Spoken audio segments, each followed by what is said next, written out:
Hmm.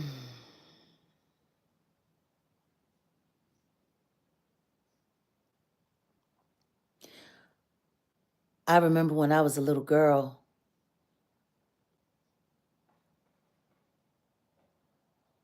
and I would see all of the new Grand Rising Auntie Leah, and I would see all of the new trailers for all the new movies coming out. I'll never forget the first time I saw the trailer for the Terminator with Arnold Schwarzenegger. Oh my goodness. You want to talk about, I can't wait till that makes home box office because we weren't allowed to go to the movies. We had to wait for it to come out on home box office. And that goes to show you how old I am. Because when you say home box office, that means you had it when it first was available on cable. HBO, that came later. But it was home box office.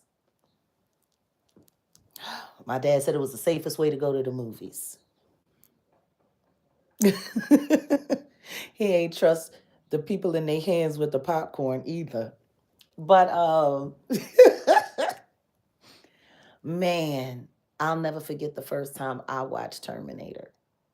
Blew my mind. The whole thing.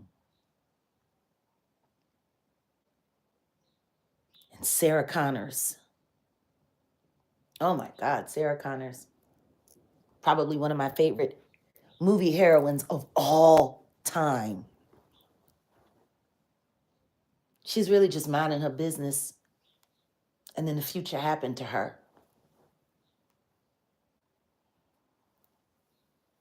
She's just going about her life. Normal, happy person. You could tell that there were struggles there, but she handled them all head on. She was on her own. And then the future happened to her. And out of nowhere, her life was never the same.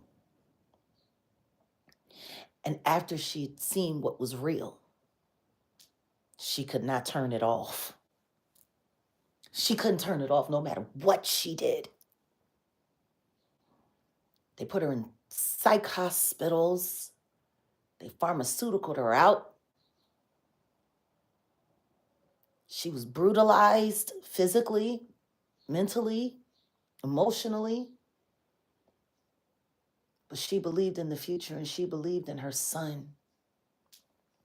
John Connors, the man who would save humanity. The future came to get her before she even conceived him. And she survived and she persevered.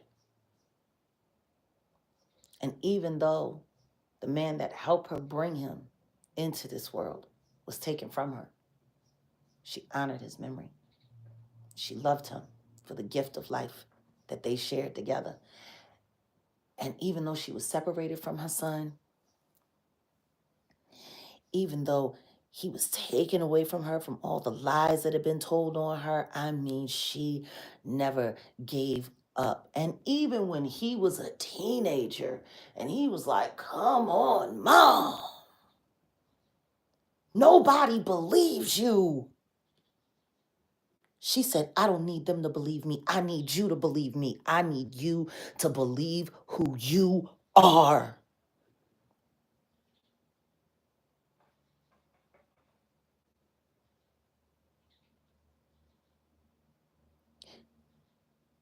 Sarah Connor.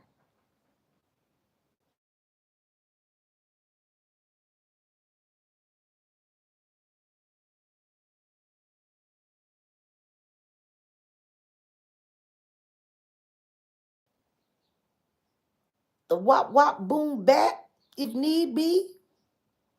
As my sister Natalia would say, the lottie dottie, we like to party, you know. I never thought she was white. I didn't understand, but it was an American movie, so she had to be white, you know. And Linda Hamilton did an amazing job. She did just as good a job portraying Sarah Connors for a white woman as Uma Thurman did playing Beatrix Kiddo. Honestly, I always felt like Tarantino drew a lot of energy from the Sarah Connors and the Trinity characters. I always thought that.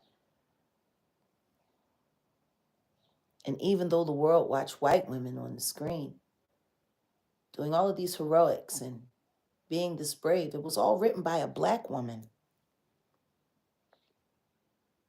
How funny is it that our people really don't even understand that two of the greatest movie franchises of all time came from that black woman right there in the middle? Her name is Sophia Stewart. Oh, when I found out that she was Terminator and Matrix, I was godsmacked. Because I knew it was a black woman all along. I knew.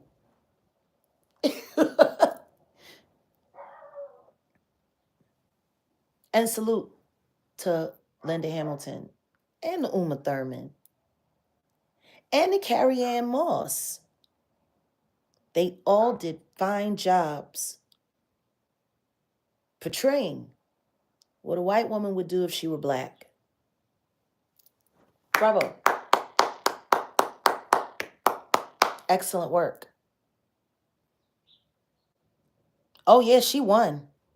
I've seen the documents with my own very two eyes.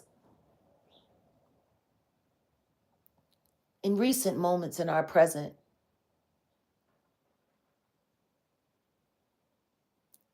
I tell you, when you get to talk to the Oracle in real life, when you get to sit with her in her space and her presence,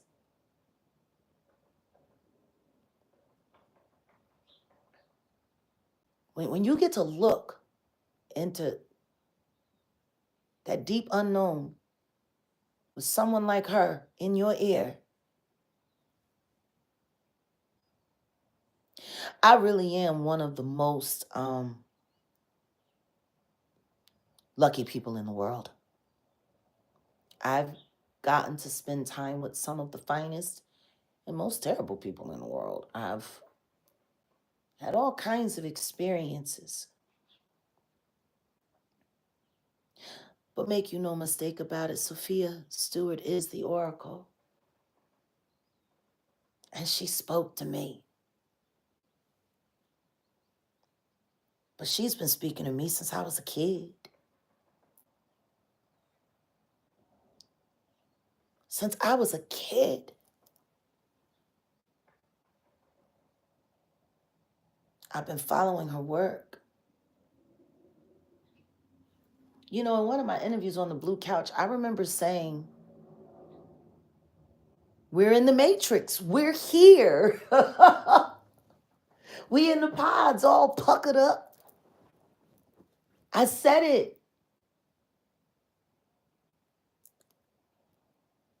When Fast asked me about our freedom, and my response was very simple. I think we're so free that we don't know that we're not. We're free in all the wrong ways. Free from responsibility, free from accountability, free from decency, free from honoring God, free, that free will, that free will,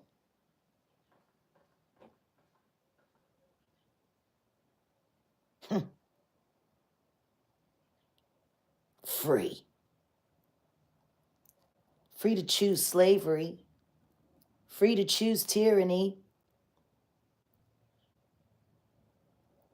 free to choose distraction over reality, free.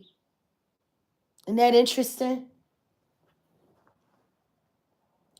But when I was talking with Sophia, I was so humbled by her presence. When I speak to her, I feel God in the room instantly. I just got to thinking about the Matrix, think about Terminator. And the truth is, it's all the same story. Might be two different movie franchises, but it's all the same story. Terminator is what happened before the great calamity, and the Matrix is what was left after the great calamity. How did nobody ever see that? That these were two halves of the same story. And when you really look at it and you put it all together, there's no difference between Trinity and Sarah Connor. It was the product of their loves that made it possible for humanity to survive.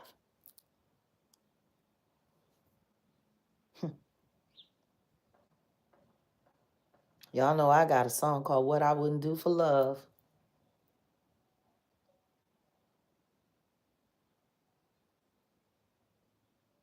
We so free. Then why don't we choose anything that actually allows us to be free?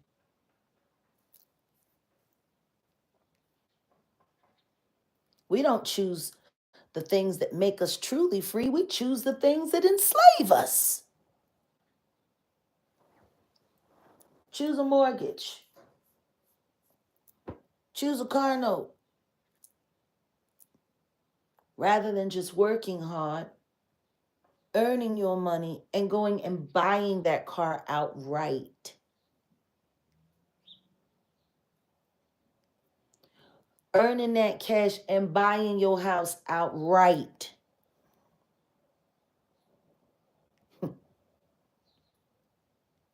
No. Everybody want to get to it quick. Got to get a note. Got to get a mortgage. Got to have a bill. Got to have a reason to go to work every day. Got to have a reason. See, people that own their own homes outright, people that own their cars outright, people who have all of the things that they want, they only spend money on maintaining what they have. But for those who are sitting there balling on a budget with a mortgage and a car note, and you think you're special, you're an idiot. You're paying all kinds of interest. You're paying all kinds of extra money because you couldn't wait to make the money that you needed to make to own it. My granddaddy used to say all the time before he passed away, David Wright, God rest his soul, very wise man and crafty. He made being bad look fun, my granddaddy. He did. He made being an outlaw look like it was a summer vacation. I love that about my granddaddy. My dad didn't like it. They bumped heads. It's so funny because I'm just like my daddy and my granddaddy. I am the two of them. I'm both sides. My daddy is without a doubt my good angel, but my granddaddy, he's the one that teaches me how to get out of trouble when I go too far. Oh my God. Oh, and I found his spirit in one of my little cousins a few years back when we went to Florida to research trash and her trashy beginnings. My family right over there in White Springs. And I was sitting there with my cousin's grandson, and I looked at my Aunt Tina and I said, if that ain't David Wright in there. She said, you see him, don't you, baby? I said, that's granddaddy in there. And he's just, this look, I'm sitting there looking at this little mini me of my granddaddy. Oh my goodness. Yes, Grand Rising all. But when you really get to sit down with a master, It just sharpens your mastery. Know thyself was the plaque over the door in the kitchen, in the Matrix. Know thyself is what those Nordic words said. Know thyself.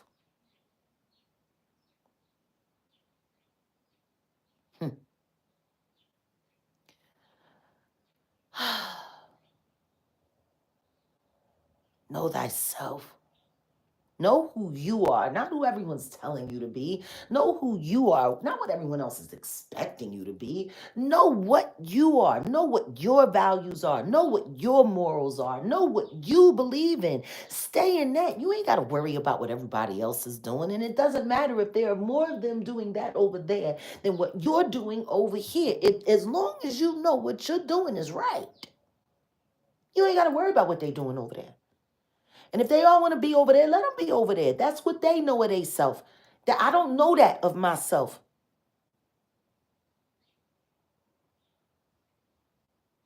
I might be in this world, but I am not of this world. Can't nobody figure that out yet.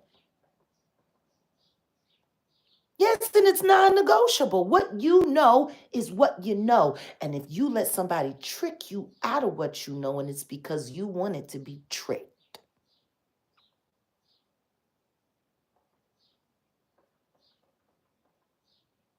Oh, honey. It's always greater later. Always. Can you imagine how many Americans would save money if they would just live within their means, hustle up all their cash, and rather than needing to go to a bank so that they can hold them up and pretty much just steal from their entire future and what they can do for their children, literally go make the purchase, buy the house, and then while you living in your house and paying your bills, you can comfortably save for your child's college education. You can do all of those things. No, everybody's in such a rush to look like they're a success, and all it does is make them big failures later. Bankruptcy is good business in the United States because Americans don't understand money, but what they understand is what looks good. It don't even matter. They used to have this old saying, a friend of my granddaddy's, my granddaddy Frank Fields, they called him Uncle Buddy. But a friend of his used to tell my mom all the time, don't unalive yourself to keep yourself. You know, over in Europe, they look at us like we're crazy because over there, they work so that they can live. Like their whole purpose for going to work is so that they can have amazing vacations and so they can have amazing experiences and wonderful things. They work to live. We don't do that in America. We live to work.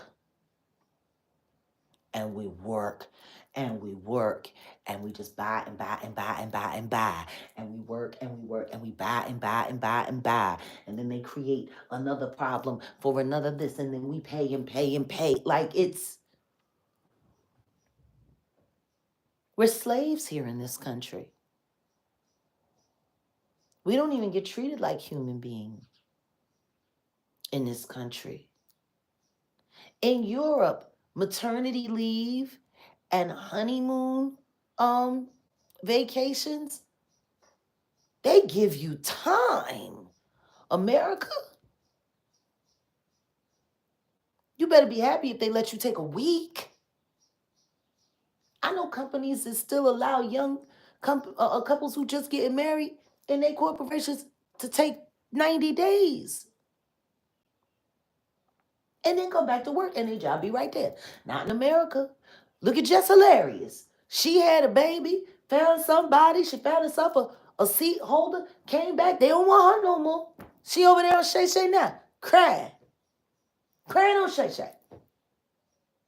It's not very hilarious.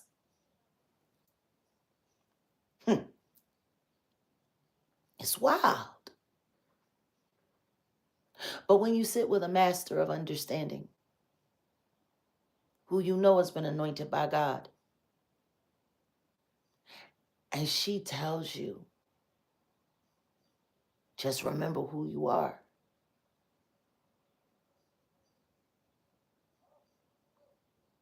I want to thank Sophia Stewart for probably being the greatest teacher that I never knew until now.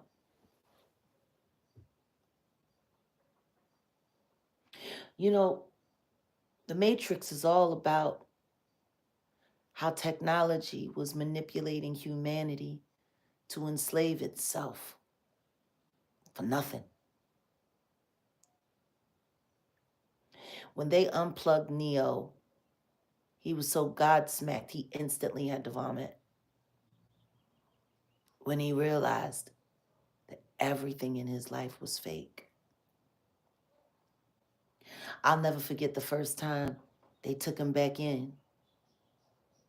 I'll never forget when they took him to go see the Oracle. And they were riding past the little Asian restaurants, and he said, I used to eat there all the time.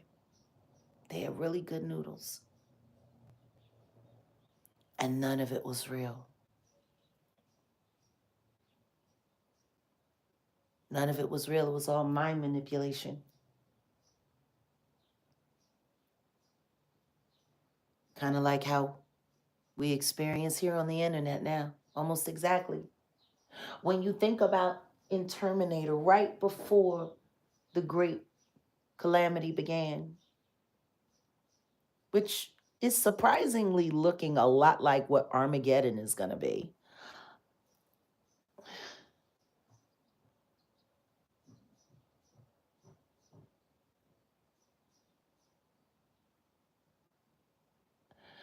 You know,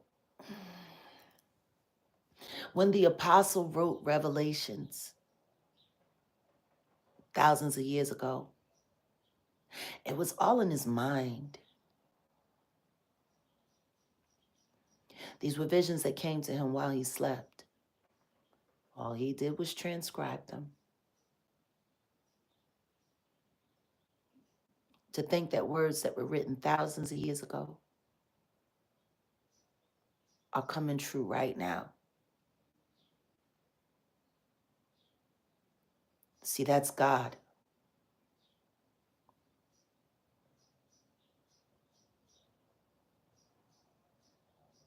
But when Sophia Stewart was writing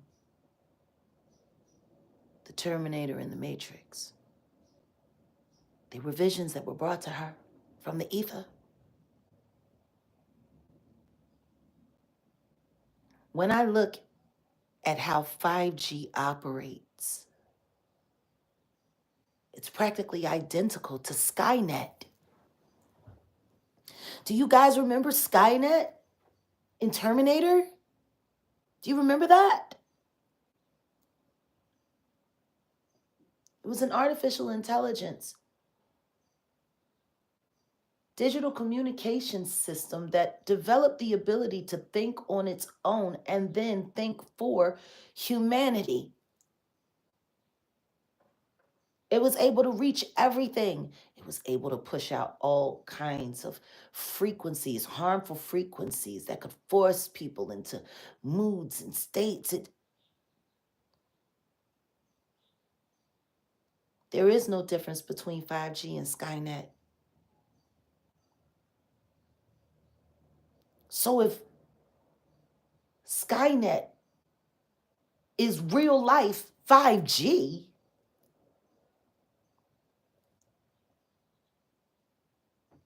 Sophia Stewart wrote about that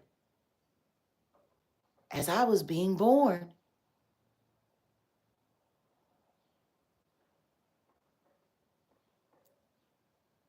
And then Skynet turned on humanity, and then came the machines. I don't know how people ride down the street and see those Waymos and they're not alarmed. I don't know how people feel comfortable driving in Teslas. As many have gone, disappeared, off the radar because it went into self-driving mode on its own and drove to a destination that the driver didn't program in. Like, I don't even know how people feel comfortable in something that can say, no, you're going to go here. Why would I buy something that has the ability to do that to me? Do y'all not remember the movie Minority Report? They had self-driving cars. And when they framed Tom Cruise's character, who had stumbled into a conspiracy deep state plot, and he was law enforcement, top cop, whole system turned against him. Turns out the man who designed the system, he was actually the villain and framed his best officer. Oh no, not Demolition Man. I'm talking about Minority Report. Tom Cruise film. They were predicting red rums so that they could stop them before they happened. And they were using the 3 clairvoyants. A girl and these twins. They had great psychic ability and they were able to scan their thoughts to see what people were feeling so that they could go and stop them before they done the red rum. And they wasn't having no red rum. But anything that can be used for good can be used for evil. And the man that helped design the system was able to find a way to create himself a false alibi to cover up a red rum that he had done. And then they tried to put it all off on the top cop. Sure did. But when Tom Cruise was first trying to get away so that he could figure out, like, what is going on? I got to get to the bottom of this. He got in his car and it scanned his eyes. And the second that it scanned its eyes, it went straight to the system. The system said he was a wanted person, locked all the doors, and started driving him to the people. He had to kick the window out and jump out the car. That was early 2000s that movie came out. And now we got self-driving cars. And more than 200 of them have driven in a direction or gone to a location, a destination that their owner did not program in. What is the whole point in having a self-driving car if at any given time it can stop doing what you want it to do and do whatever it wants to do?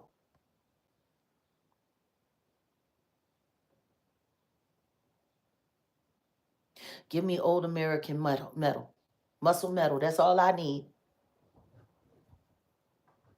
I just need parts and time and a good jack. I don't need anything that's hooked up to something else, being ran by the man in the sky that can take me anywhere he want to go, and I'm paying him for the pleasure of trying to be a hostage? For what? For what I want to do that for? My God.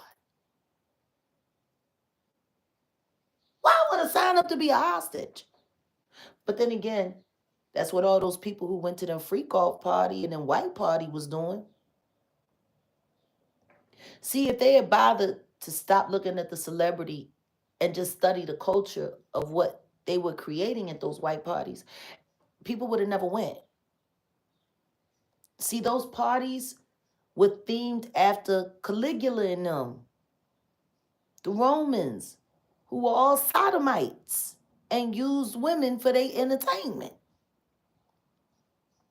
Yeah, but they was all sodomite. And it's really wild because they also worshipped the sun god and they gave human ritual sacrifice. And guess what they would dress the person they was sacrificing in? Guess what color they wore? white. When they would do those ritual human sacrifice to give them up to their God, whoever they were sacrificing, they would dress them in white as a symbol of purity and say, we offer this to you. And then they cook them up like barbecue. Sure did. That's history. You always dress your sacrificial lamb, your sacrifice in white, so it won't offend the gods. That was the thing. Yeah. So why in God's name is all these black people who haven't bothered to just look at a history book and see what was going on? You could have seen that they were setting y'all all up there to go be to audition for sacrifice. All them people showing up to them parties dressed in all white. And the only thing that signified is that they were there and prepared for sacrifice. Oops. No. Blood is one thing.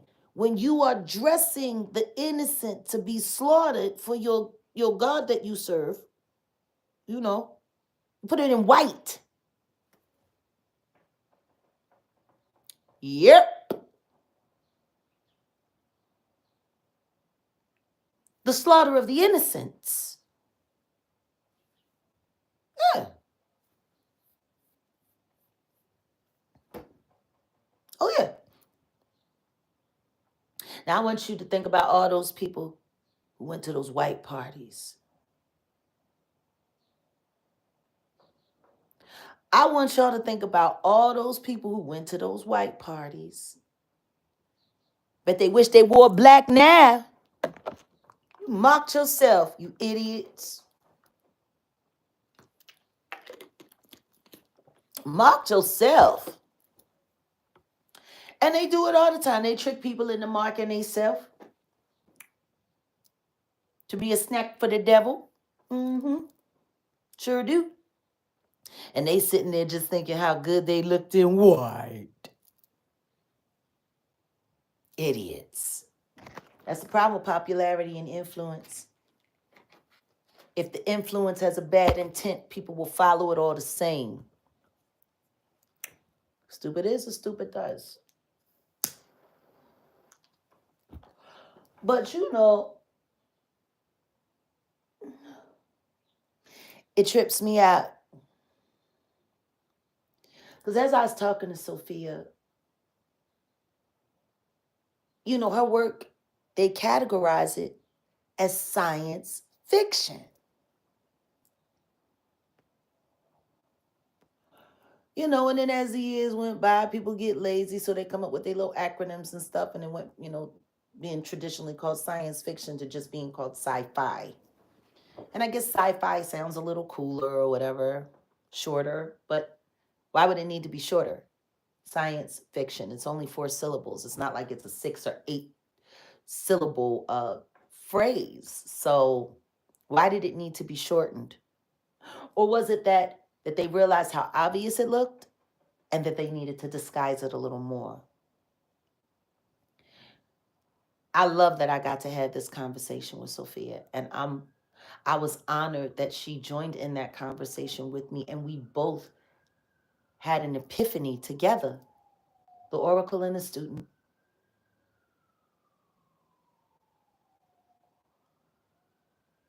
See, they like to confuse people a lot. God is science. Science is all about tracking the evidence of God. God is, and science tries to understand God.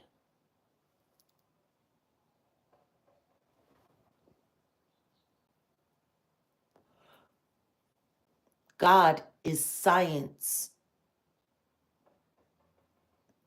Science doesn't disprove God. Science is just trying to understand God. And God is all. God is real. So you have to kind of be appalled by the audacity that after you would put the word science first, which is the evidence of God, that they would put fiction after it. Because God is real. But the word fiction means unreal.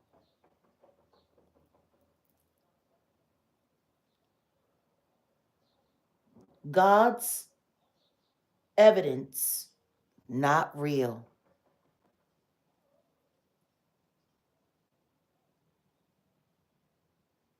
Science can't be fiction. It's an oxymoron, like jumbo shrimp. A shrimp can never be considered jumbo or colossal in anything. It's just bigger than the smaller one.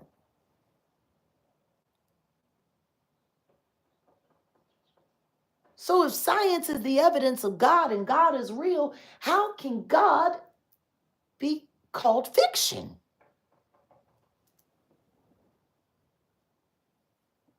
It's clever, isn't it, Jay?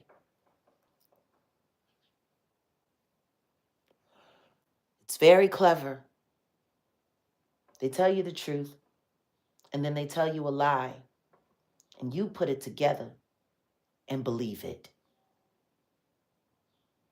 Science fiction, God's evidence, not real.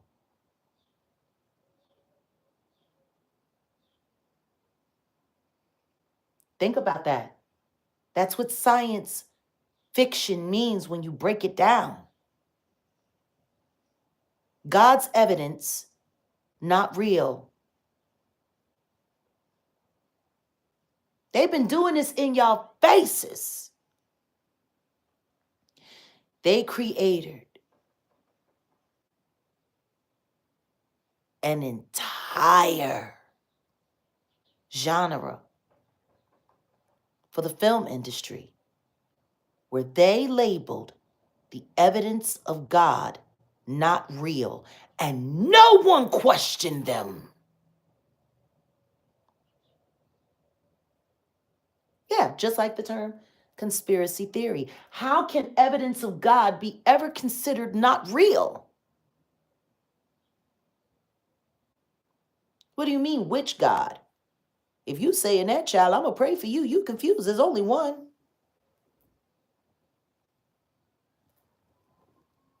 Maybe we should pray. I'm going to pray for you right now. Dear Heavenly Father, I come to you on behalf of Jillian. She's one of your children, Lord, and she appears to be lost.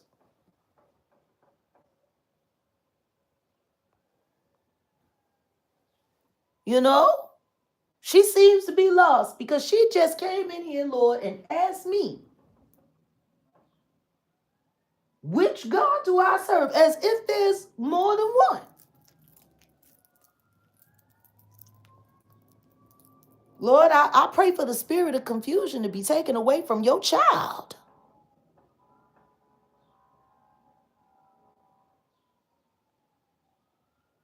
And may Jillian never come through here asking me such a blasphemous question ever again. In Yeshua's name, I pray for her sanity. Amen. And I say, yo, I don't acknowledge craziness. Yeah, don't speak in general with me. Be specific. Now, I met General Flynn, but I'm not speaking in general. I'm speaking specifically. And the second that reality is no longer being acknowledged in the conversation, I check out. Now, back to what I was saying about God and his fiction business.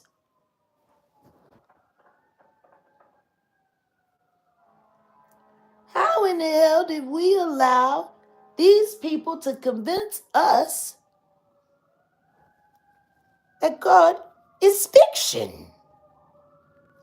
We just sat there and let it go down. Because, see, all of Sophia Stewart's work has been labeled science fiction.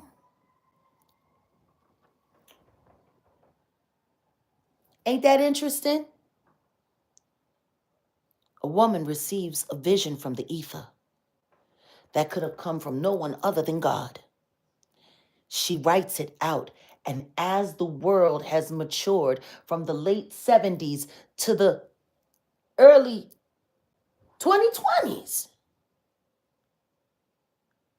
everything that she's writing about is happening right before our very eyes. In her movie, it was Skynet. But today we call it 5G. That sounds like prophecy to me. What about y'all?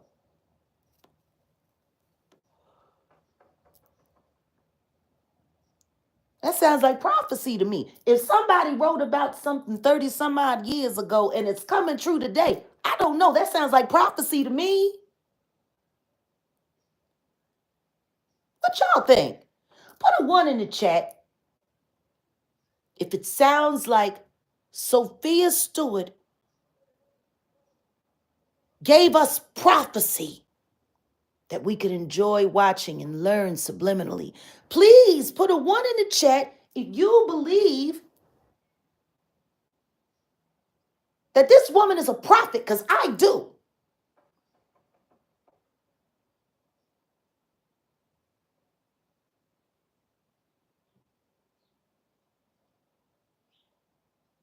Everything that she wrote from her visions is narrating everything that is about to happen in this world right now as we speak. Prophecy.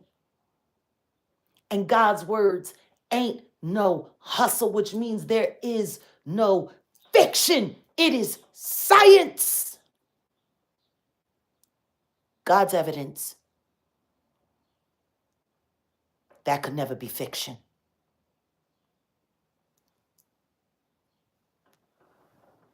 God's evidence could never be fiction.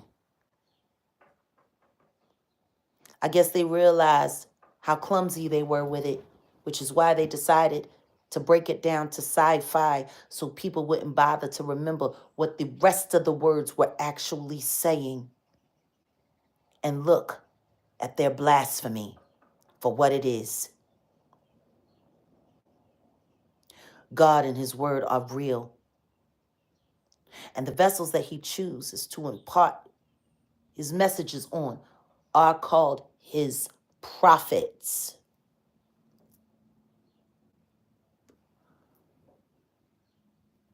Touch not my anointed and do my prophets no harm. And they tried to steal from her. They tried, but they lost. You know, it's funny. There were so many lies, so many stories, so much fake news about Sophia Stewart. They said she was African. They said she was this. They said she was a white woman. They said she was a white woman that stole it from an African woman. I mean, they created so many lies around Sophia Stewart's name. It almost made it impossible for you to just accept this shit. This is a New York woman with native blood anointed by God.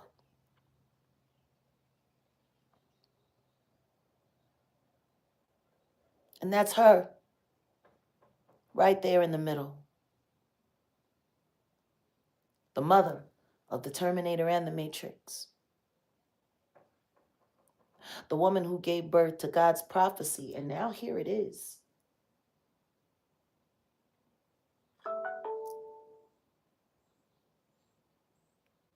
And the fact that I get to sit with her.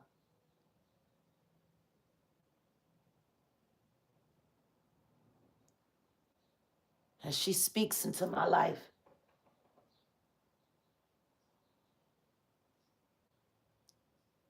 This war that I've been fighting. Silently and publicly. Technology is the key. I'm going to be putting up a series of shorts today. 1 minute pack ups.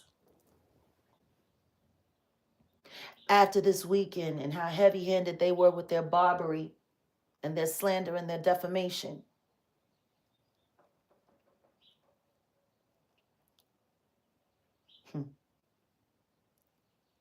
My God.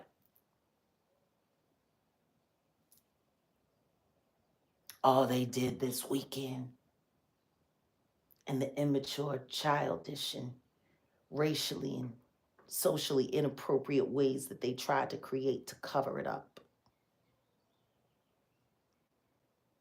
I got everything I need now to make my case. And I collected all the evidence in real time. The metadata is secure. It is assured.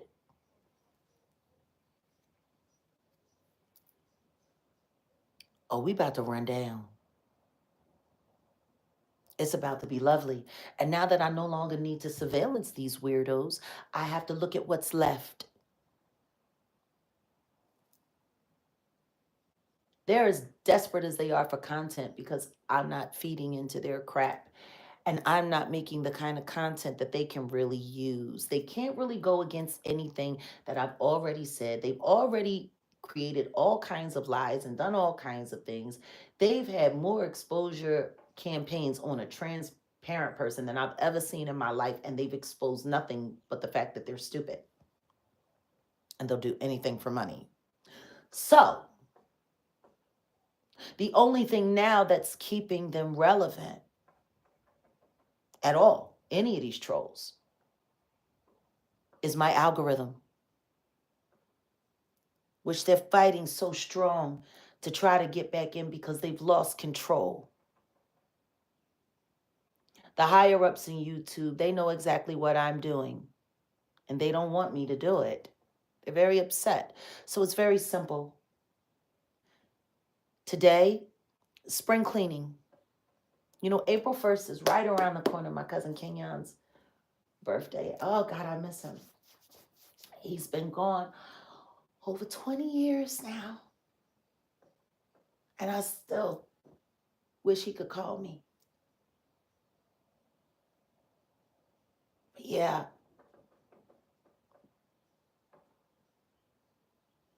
Oh, thank you, Maya. Thank you.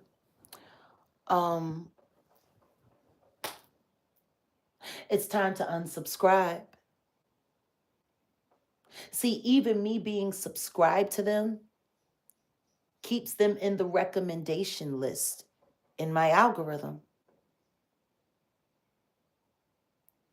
So once I unsubscribe from all of them and make sure that all of them are unrecommended, unless I talk about them or say anything about them, they're going to disappear. So, you know, I'm having an unsubscription party. Sophia gave me great advice. Make them all disappear. Unsubscribe from all of them and unrecommend their channels. It'll take about 12 days, but you'll see a strong dip in their position. And then they're all just going to start a bunch of fights with each other so that the weirdo people left that they got that go from platform to platform will just stay in there, and then that will get boring and that will fade away as well. It wasn't my job to make them famous. It was my job to make them visible. They were an invisible threat, these troll farms, a very invisible threat. And because it was a bunch of small, insignificant platforms working together, slowly building and slowly growing, it just seemed like it wasn't that threatening. But the truth is it was, because they were operating like a criminal organization. And I just proved it this weekend. And I have all the evidence. Now it's just time to put all the files together and really go to work. But in the meantime, in between time, The best way to make sure I don't respond or talk or even mention any of these weirdos or any of their lies is to unsubscribe from every last one of them. Unsubscribe. That's all. Unsubscribe and don't recommend. Their platforms are all crash in 90 days. They can't survive without me. But the truth is, I'm the only thing keeping them alive. They have no relevance without me. So, I've already unsubscribed from 2 channels today. Number 1 on the list was AT2. Unsubscribed. Ugh. That's gonna hurt him. And I also unsubscribed from the robot, Jaguar Wright. Unsubscribed.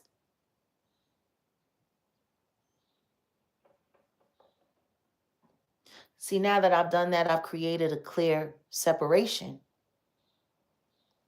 So if anyone tries to reattach any of this foolishness to me, it will look very obvious. I will report you and I will add you to my evidence.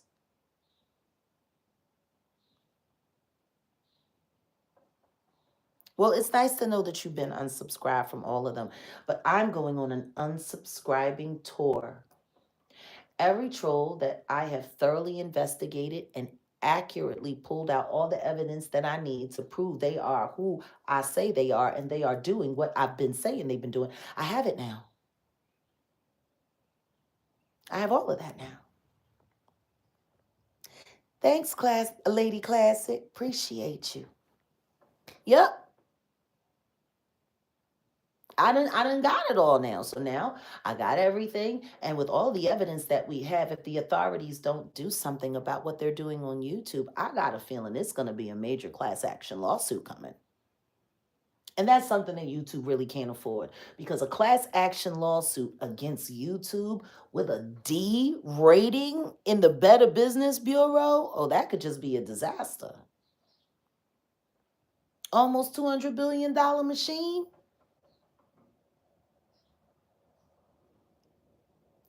Mass subpoenas on channels. Like, this isn't going to be good for any of them. Thank you, Spunky JJ. But see, when I've gotten all that I need to get, I move on. And that's what I'm doing today. Spring cleaning. See, I know myself.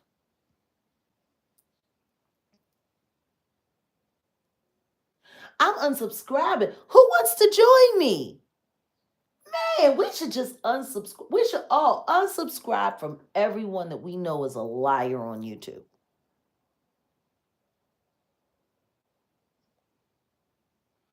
That'll hurt. Because see, every time you're subscribed and every time your video, one of their videos ends up in your recommended, anybody who's linked to you, it gets passed on. If you really want to stop all of their lives, all we really need to do is just everybody unsubscribe. You know? Oh, hey, Long Gone, thanks. So yeah, it's time to cut the cord. It's time to break the chains. And it's time to send these little losers on their way.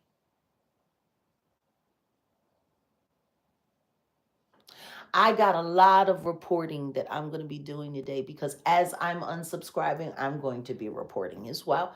And I'm going to be making sure I collect all of that. And then, yeah, we got lots of evidence against YouTube, because YouTube let all of this happen. And there's no excuses for it. So yeah, that's what I'm going to be doing today, guys. I'm going to be mass reporting everyone that has slandered me and my loving fiance, Odell. He's busy, got a lot of work to do. I'm busy too.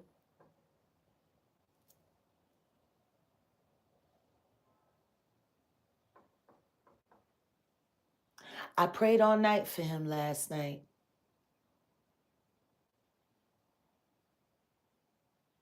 See, I know that's the best protection. While he lay there and slept, I prayed. Last night I watched and prayed for my Odell.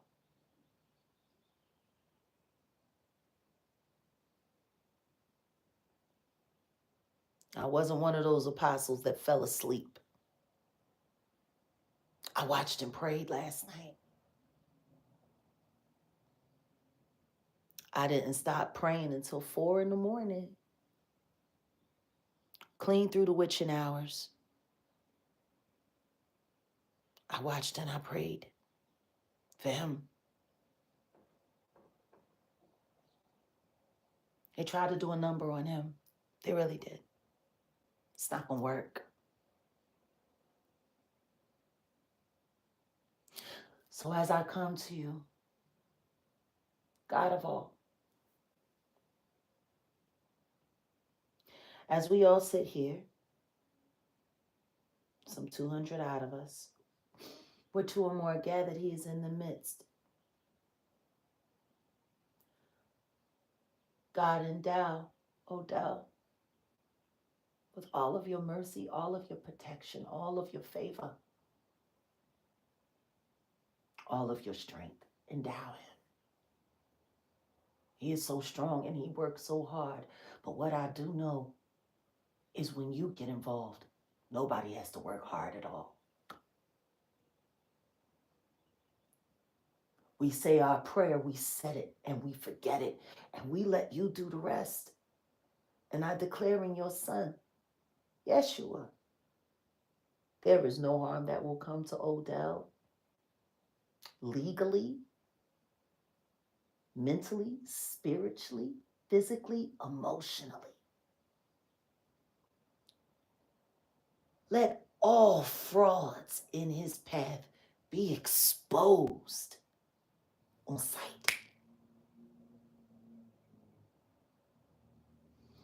Endow him with the wisdom you have bestowed upon me. Let him be your minister of justice.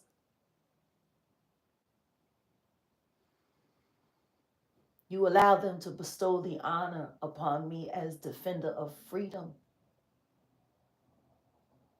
But I declare that you have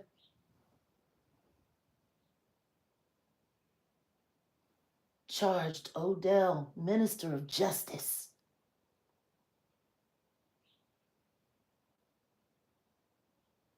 I believe in everything you've ever said. And you told me to trust Odell like I trust you. Whatever concerns there may have been, whatever worries there may have been before now no longer exist. Because God, I know you're bigger than every problem. And I know you take care of your own. Odell is sealed in your protection, and he cannot be touched by anyone or anything. In Yeshua's name, I shall. And amen.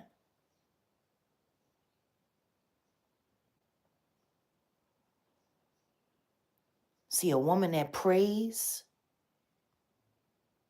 and knows has nothing to worry about. Asheo. So yeah, I got a lot of people to unsubscribe from today. Let me get going. I will be doing shorts though. I don't know if I'll be coming back live anytime soon or anytime today. I don't know. I got a lot of work to do. I got all of this evidence to put together. I got to label all of the videos, all of the screenshots, put everything in the files. We have over 2,000 screenshots that have to be organized, and they all have to be put in chronological order. And then I have to match that to all of the thumbnails. Like, it's a lot of, this is a web. It's a web. But with this time alone that I've had, I've really been able to gather and sort things. And it's also been jogging my memory about things that I had almost forgotten. It's so funny how Funky Dineva was sitting there talking all that crap about Tasha K at that big fat gay wedding. Because I remember when a lot of these people that I'll be unsubscribing from today were bragging, telling me how jealous I was and how good she looked and how she was at a wedding and she performed the ceremony at the wedding and she married this big fat gay couple. That's funny. That was all cap, apparently, because Funky Dineva in his rant sat there and talked about that same big, fat, gay wedding where he was at, and how Tasha K had the audacity to come and pull a chair up next beside him to act like she was his friend, and she know he don't like her. And she was sitting over there at that wedding. I mean, the only reason she was there was to announce the cards and stuff like that. Whoop-de, whoop-de, whoop. Sounds like she was a hostess. Don't sound like she was the master of ceremonies, does it? Because, see, the people on YouTube was lying, talking about her in that dress looking like Elvira. Who wears a black dress with a train to a wedding? Talk about going too far in the wrong direction. And then she wasn't even the one who officiated the ceremony, like they said. Funky Dineva just busted all of y'all out and told everybody the girl was there as a hostess.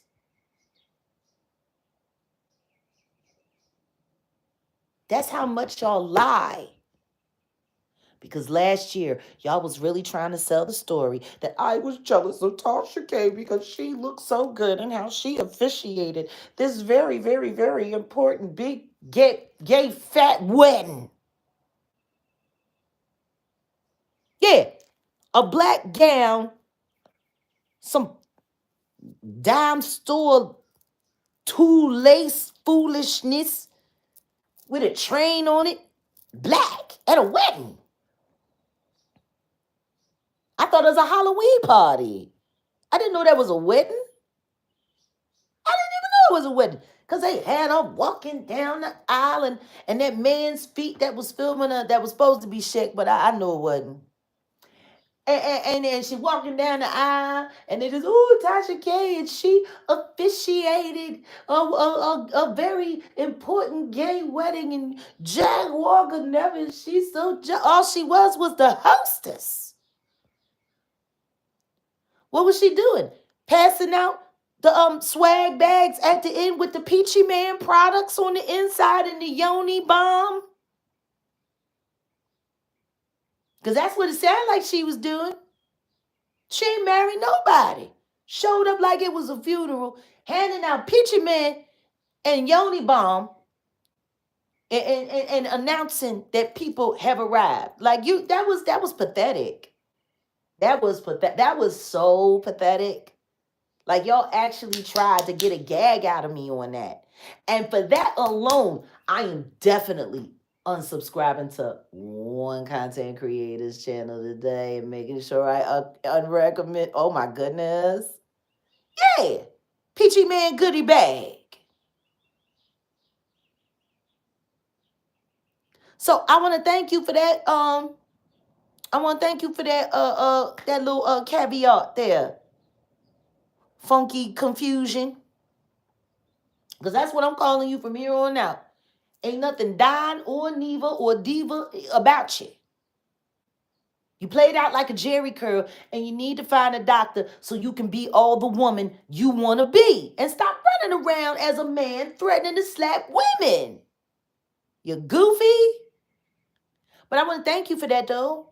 I definitely want to thank you for letting us know that when they tried to put on this big show about this big fat gay wedding, that trans Rena officiated and married the two. Yeah, no, that didn't happen. She was just over there handing out Yoni Bomb and Peachy Man swag bag and reading off place cards of who came there while she was dressed like she was Elvira at a funeral or a seance. Yeah. Funky Confusion is played out like a Jerry curl, and it's time for him to go lay down. Lay your go down by the river and lay your burdens down. Yeah, some big fat gay wedding that ain't nobody really talking about, but everybody wants to talk about, but can't nobody talk about it. And people had to sign NDAs. I wonder what two peachy men got married. And I wonder if they had to use their own swag bag the next day on their honeymoon. I want to know. I want to know. Oh,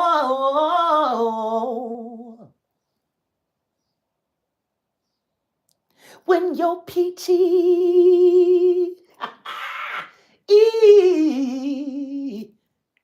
do you get cold? I want to know. Oh, yeah, I want to know, man. Did they have to use that peachy sitz bath after that wedding, that big fat gay wedding? I want to know. Oh, you already know NDAs were on deck. You already know. Because trans Rita like to go to them parties with a freak off. She do. Mm-hmm. She like the female freak off, though. She go to female freak off. That's what they say down there in the DR. Oh, yes. So, I think that's it for right now. I got a lot of unsubscribing to do. Oh, you live, ho? Not, you next. Time to unsubscribe. Woo-hoo. Oh, yes, spring cleaning. Unsubscribing party. Who's joining me? I'll see y'all in the streets. Bye.